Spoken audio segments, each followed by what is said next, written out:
Prime Minister Benjamin Netanyahu finally convinced his cabinet colleagues to hand over more land to the Palestinians, but in the end it was a close call. The cabinet has taken a decision to implement Israel's obligation under the Wye agreement. This means that Israel will withdraw from 2% of the West Bank. It will sign a protocol on the opening of the first international airport of the Palestinian Authority in the Gaza district, and it will release 250 prisoners.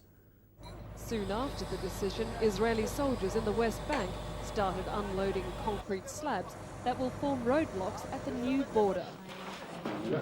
Israeli commanders met with their Palestinian counterparts to hand over maps of the occupied territories and complete preparations for the troop withdrawal from the West Bank. There were celebrations in the West Bank also as Palestinian soldiers paraded through the streets. The pullback is already 5 days behind schedule after a series of delays and disputes. Palestinian chairman Yasser Arafat has vowed to do all possible to move the peace process forward, but some Palestinians fear further setbacks. I hope there will be no other hesitations, no other reluctance, and no other delays. Many settlers are now worried for their safety, despite Palestinian assurances of a crackdown on militants.